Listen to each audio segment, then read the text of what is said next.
I got divorced. So starting today, my kids and I are living here now. We'll be in your care.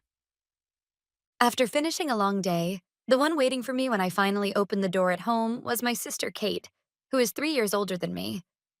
Stunned and frozen in place, I watched as Kate sank deeply into the sofa as if it were her own home, her legs crossed. Behind her, several unfamiliar cardboard boxes were piled up, making the living room look like a moving site. My nephews, 8 and 10, were running around fighting over my tablet. What are you talking about, Kate? Who said you could do this? How did you even get into my house? My voice, barely steady, seemed to puzzle her. She tilted her head with genuine confusion. Why would I need permission? We're family. I asked Mom and she opened the door with the spare key. We're family, aren't we? That was when it all clicked. This wasn't just Kate acting on her own. It was a family operation, a plan to control my life behind my back. Being family doesn't give you the right to just barge into my home. Oh, stop being so uptight. You've got money. Can't you be a little generous? I heard you're the top salesperson at work and getting huge bonuses. Isn't it your duty to help your poor divorced sister and her kids? The word duty coming out of her mouth made my head spin. There wasn't a trace of pride in her eyes for her sister's success, only the naked greed of someone who'd found a resource to exploit. It was an ugly blend of jealousy and entitlement. Get out, Kate. Pack your things and leave with the kids. Now. No, I'm not leaving. Ignoring her stubbornness, I took out my phone and called our mother. After a few rings, her calm voice came through the speaker as if she already knew everything. Hello, Nicole. Sounds like Kate and the kids arrived safely. Mom, what's going on? Why did you let Kate into my house without asking me? You promised the spare key was for emergencies only. But this is an emergency. Kate got divorced and has nowhere else to go. You have plenty of extra rooms, don't you? Families help each other, that's just how it is. That's just how it is. There it was again. That phrase. In their world, my hard work and privacy were things that could be trampled over, as long as it was for family. Helping someone is one thing, but moving into my house without permission is another. Why didn't you at least talk to me first? This is my home. Because you just say no, like always. You're so cold, Nicole. So selfish. Kate's going through a tough time. You've got a great job, money, and freedom. Sharing a little with your less fortunate family won't kill you. I was speechless. To them, my success, my freedom, was nothing more than a tool for their convenience. Then, from the other side of the line, my father's irritated voice cut in. Let me talk to her. Nicole, that's enough. His tone carried the same old, heavy authority that left no room for argument. Kate's in trouble. It's your duty to help her. Stop complaining and take care of them. That's final. Final? Who decided that? This isn't your house, it's mine. If you care so much, why don't you take them in? Watch your tone. Who do you think raised you? You can't even listen to your parents? At that moment, something inside me snapped. Gratitude for being raised? That's not a lifetime permit to control my life. You've always been like this. I could hear my father shouting something, but his words no longer reached me. When I was little, I'd spent months saving my allowance to buy the newest game console. But when Kate said, I want to play too, I let her borrow it. And of course, a few days later, she broke it by accident. When I complained, my parents only said, she didn't mean to. Let it go. My effort, my treasures, they never meant anything compared to Kate's whims or my parents' indifference. Without another word, I hung up and powered off my phone. In the living room, Kate sat there with a smug smile as if she'd already won. Seeing that expression, I made up my mind. My fight would begin from that moment on. The first call I made after that was to my cousin, Stacy. She's 5 years older than me, the only relative I truly respect. Smart, kind, and always on my side. She's the one I've often turned to when it came to Kate and my parents. Nicole, none of this is your fault. Your family is the one that's messed up. Stacy had always been the calm, rational one, the person who grounded me when everything else spun out of control. A skilled real estate agent, she was also the one who had gone over every line of my rental contract before I signed it, making sure everything was in order. There was no one I could trust more in that situation. Stacy? It's Nicole. I need a favor. What's wrong? You sound serious. I want to terminate my lease immediately. Can you help me with the process? I could hear her gasp softly on the other end. No wonder. Terminate immediately? You'll have to pay a penalty. What happened? Kate showed up with her kids and just moved in. Mom and Dad used the spare key to let them in. Apparently, they expect me to support her and the boys because she got divorced. What? That's unbelievable. I know. That's why I've decided to leave. It's the only way they'll ever understand. There was a mix of sympathy and quiet anger in Stacy's voice. All right, Nicole. I get it. But that apartment's under a 1-year lease, right? If you cancel early, you'll have to pay a penalty. Check the early termination clause. It should be 2 months' rent. Do you have enough saved up for that? I do. If that's the price of freedom from them, it's cheap. Stacy let out a small laugh. That's the spirit. I'll contact the management company and let them know you're terminating. I'll take care of the paperwork myself. You can count on me. Those words alone felt like a lifeline. Even if she was the only person on my side, that was enough to keep me steady. Thank you, Stacy. But I have one condition. Everything has to stay secret. No one can know until I'm gone. Of course. I'll handle everything discreetly. After thanking Stacy and hanging up the phone, my resolve became even stronger. Next, I called my supervisor, Wesley. I briefly explained the situation and asked to switch to remote work. Of course, you have my approval. With your track record, I have no concerns at all. If you need any support, don't hesitate to ask. His immediate confidence in me, despite how sudden my request was, solidified my determination. There was nothing holding me back anymore.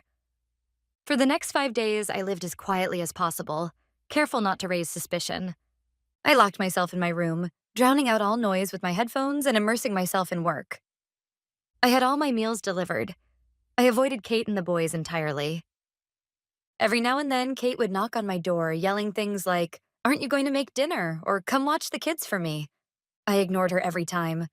As far as I was concerned, she and her children no longer existed in my life. Meanwhile, Stacy and I stayed in close contact. All the paperwork for terminating the lease and paying the penalty was handled online, and Stacy acted as my representative with the property management company. All the documents have been processed. Just say the word, and we'll finalize everything. Her short message was the only light in that suffocating darkness. Then, the day came.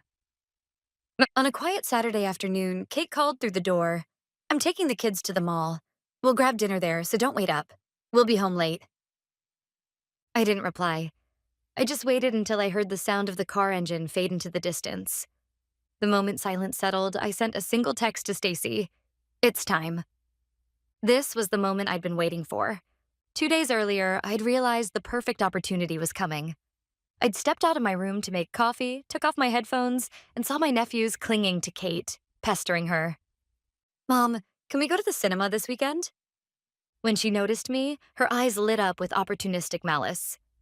Perfect timing, Nicole. You heard them. They want to go to the cinema. Give me some money. Her entitled tone made anger rise in my throat, but then it hit me. This was it. A guaranteed way to get them out of the house for hours. Without a word, I pulled some bills, more than enough, from my wallet and handed them to her. "You can grab dinner too. That should cover it." For a moment, she looked confused at how easily I agreed, but then snatched the money with a satisfied grin. To me, this wasn't extortion. It was my final investment, the price of cutting ties with them completely and buying my freedom. And now, as planned, they are gone. 10 minutes after I sent the message, a moving truck quietly pulled up in front of the house. I'd considered donating most of my furniture to charity at first, but this time, keeping the donation service a secret wasn't an option. Since Kate had been at home constantly, arranging an in-house pickup without her noticing would have been impossible. When I told Stacy about my dilemma, she introduced me to a junk removal service, a professional crew that, for a fee, would haul away everything I no longer needed. They didn't require me to sort anything. They would take care of donations, recyclables, and literal trash, exactly as instructed. Best of all, they could do it quickly and discreetly within the few hours Kate and her kids would be gone. Thanks to the preparations I'd been making for the past 5 days, the operation went astonishingly smoothly. I gave clear instructions, and the workers moved swiftly, loading furniture and boxes with practiced efficiency. Of course, the cardboard boxes that Kate had brought remained untouched in the corner. 3 hours later, the house was nearly empty. I looked around the bare room, thanked the driver, and watched the truck pull away. Then, with a single suitcase in hand, I got into the taxi I'd booked in advance. On my phone screen glowed an already purchased electronic ticket, a one-way flight to a city on the West Coast, far enough that my family would never easily reach me. There was even a branch office of my company there. It would be my new start. As the car merged onto the highway, a massive green sign appeared overhead. Airport terminal. Departure terminal, please. I told the driver softly, then closed my eyes. After arriving at the airport and checking in without any trouble, I sat quietly, waiting for boarding. My heart was strangely calm. Kate and the boys were probably laughing somewhere in the food court inside the mall, completely unaware of what's happening. The thought made me smile. When the boarding announcement echoed through the terminal, I rose without hesitation and walked toward the gate. As the plane lifted off, the glittering lights of the East Coast city shrank beneath me. Like the fading remnants of a past I'd finally let go of. The 7-hour flight felt almost like a dream, suspended between two worlds. No messages, no calls, just silence in the sanctuary of the sky. I thought about the life ahead of me until sleep gently pulled me under. When we landed on the West Coast, the plane rolled to a stop at the gate. Once the seatbelt sign switched off, I turned off airplane mode. Immediately, the phone in my hand began to vibrate violently, flooded with dozens of missed calls and unread messages from my mother and Kate. I glanced at the screen only once before turning it off again. Then I lifted my bag, disembarked, and followed the flow of people into the terminal as if nothing had happened. Through the arrival hall, out into the cool night air, I climbed into another taxi. As the city lights of an unfamiliar skyline passed by outside the window, I finally began to feel free. But that peace didn't last long. My phone, silent until then, started buzzing again in my bag, loud and insistent. The caller ID read, Mom. So they had discovered the empty house. Kate must have gone crying to my parents, exactly as I'd expected. I took a slow, steady breath before answering. Hello, Nicole, where are you? My mother's shrill voice stabbed through the receiver. Kate came to our house. She's hysterical. She says your place is completely empty. What's going on? Explain yourself. Explain? No, you explain. You all broke into my home and tried to take over my life. I simply refused to let it happen. Refused? How ungrateful can you be? After everything we've... Her words were suddenly drowned out by a deep, furious voice. My father had taken the phone. Nicole, you come back here right now. Apologize to Kate. What you've done is a disgrace. You've betrayed your family. Betrayal? And what about giving away my home without my consent? What about never respecting my choices? Who betrayed whom, really?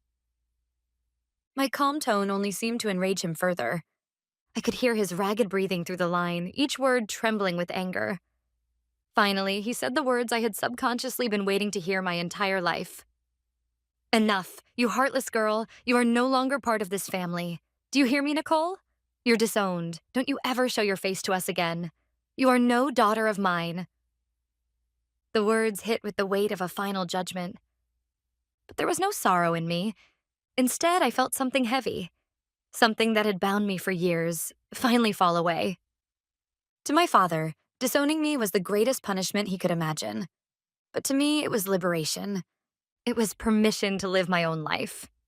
Because when they called me daughter, it was never out of love. It was a word meant to bind me, to use me, a curse disguised as affection. That curse had finally been broken, by their own words. Sure. My voice was calm, almost unnervingly so, even to myself. What did you just say?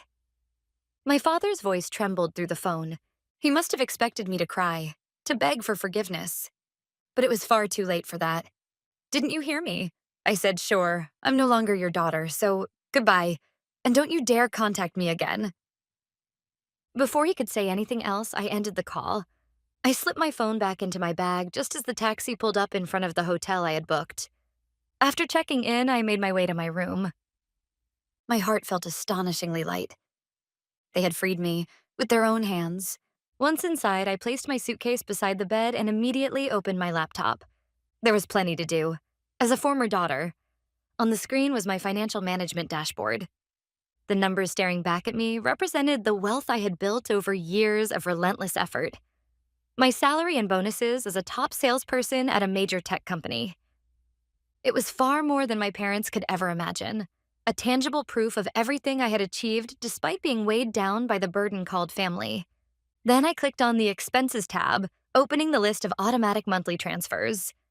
Every cost I had carried as a dutiful daughter was recorded there in cold, exact numbers.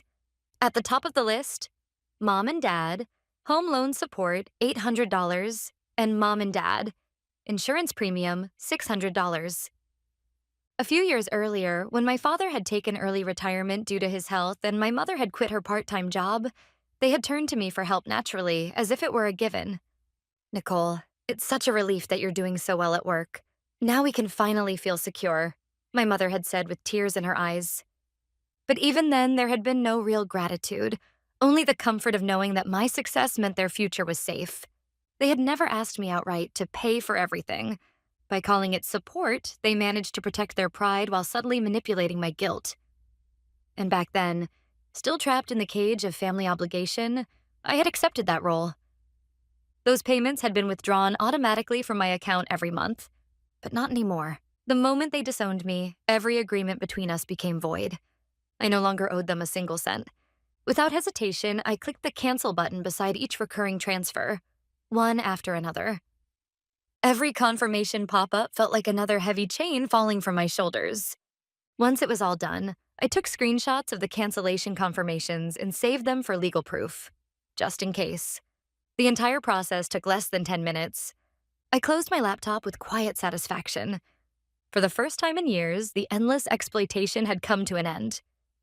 My new life on the West Coast began with unexpected serenity. Thanks to Stacy, who introduced me to a trusted colleague in the area, I quickly found and signed a lease on a luxurious, fully furnished apartment overlooking the ocean. That physical distance gave me an unshakable sense of safety. No one could show up at my door unannounced ever again. At work, my new team welcomed me warmly. Wesley, my longtime manager, had called ahead to personally recommend me to the branch director. His words, "You'll be a star anywhere you go," had paved the way for my smooth transition and the team's trust. Weekends were spent exploring the city, spending time and money solely for myself. Life was peaceful, almost startlingly so, for about 6 weeks. Then the storm returned. One Monday morning, my phone began to vibrate uncontrollably. The screen was flooded with dozens of missed calls from my parents. Message after message poured in. "Nicole, something's wrong with our bank account. The mortgage payment didn't go through." "What's the meaning of this? You promised us." Apparently, the automatic payments for their mortgage and insurance had stopped, and collection notices had arrived at their house. Their panic came through the screen almost tangibly. Expressionless, I turned off all notifications and blocked both of their numbers. Then, I calmly poured myself a cup of coffee. My obligations had ended the very moment they stopped calling me their daughter. For several days, the silence held. Then came a new kind of attack, from another direction. This time, it was Kate.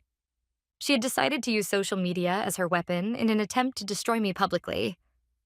About my cold-hearted sister, Nicole. #family betrayal, #toxic sibling. When I opened the link Stacy had sent me, I was met with a long, emotional post from Kate, complete with carefully staged photos of her tear-streaked face, playing the tragic heroine. My sister abandoned our family for money and success. After my divorce, I was left alone to raise my young children, but she threw me out of her house and stopped supporting our parents financially. She has no idea how much pain she's caused us. This is the truth about my selfish sister. The post was perfectly calculated, with photos of my young nephews placed just right to draw sympathy. The comment section was overflowing with pity for Kate and contempt for me. What a cruel sister. So money is all she cares about? Poor parents. Each faceless accusation pierced me like a blade. I bit my lip hard. My hands trembled, not just with anger, but with a faint, bitter sadness. So this is how far she would go. In the photos, my nephews were smiling innocently, unaware of how their images had been weaponized. Even their purity had become part of her arsenal. Once, long ago, I had felt something close to affection for my sister, but even that faint trace of warmth was being defiled by this post. The last fragment of mercy I'd tried to preserve for her, she had crushed it herself. Fine then. If she wanted a war, I'd give her one. I would drag the truth into the light of day. I spent hours crafting my response. Not a single emotional word, just facts, arranged clearly and precisely. Regarding my sister Kate's post, that was the title. I began by stating the simple truth. Kate had entered my home without permission while I was away, using a spare key, and had moved in illegally. When I returned, she demanded that I take care of her and the kids. When I refused, my parents called to insult me, and finally, my father disowned me. I wrote everything in chronological order, with dates. Then I attached the decisive evidence, screenshots I had saved from when I canceled the automatic transfers to my parents. There, in black and white, was the undeniable record that I had been covering their mortgage and insurance payments. $1,400 every month, for years. I didn't cut off support, I wrote calmly. I was disowned. As a former daughter, I simply fulfilled my final obligation. At the end of my post, I added this. I didn't abandon my family. I chose to protect my own life from people who refused to respect me and saw me only as a source of money. Perhaps no one will ever fully understand the pain and conflict behind that decision. But please know this. Setting healthy boundaries is not cruelty. It is a right every person deserves. My post spread like wildfire. Public opinion flipped almost overnight. People began to see how one-sided, manipulative, and emotionally charged Kate's narrative had been, and how calm, factual, and evidence-based mine was. The truth was undeniable. Kate's social media accounts were soon flooded with comments. Liar. Shame on you. You brought this on yourself. Within days, she shut down her accounts entirely. It didn't take long for my family's finances to collapse after that. Through bits and pieces I heard from Stacy, I learned that their home had been repossessed and sold when they could no longer make the mortgage payments. My father swallowed his pride and took a night shift janitorial job. My mother picked up extra hours at the supermarket. Both of them were exhausted, struggling to survive. Kate, reluctantly, found full-time work at a call center. But lacking real-world experience, she was berated by her supervisors almost daily. They all now live together in a cramped apartment on the outskirts of town, fighting constantly over money. Nicole betrayed us, Kate would scream, while my father blamed my mother. This is your fault. You've raised her wrongly. Whatever fragile bond they had left disintegrated completely. Meanwhile, my life, finally free from their grasp, began to shine again. I led a major project to success and earned an extraordinary promotion. My salary rose sharply, and with my savings, I moved out of my apartment and purchased a new condominium. My own accomplishment, built entirely by my own hands. The majestic mountain range stretching beyond my balcony felt like a reflection of my future, vast and unobstructed. Nothing stands in my way. Recently, I've started taking oil painting classes on weekends. Not for recognition, not for anyone else, but simply to fill my own heart. Freed from my family's control, I have finally begun to live my life in the truest sense. Ending a toxic relationship is not an act of cruelty. It is an act of self-preservation, a declaration of dignity. As I layered new colors onto my canvas, I made a quiet vow. This life is mine, and I will never hand it over to anyone again.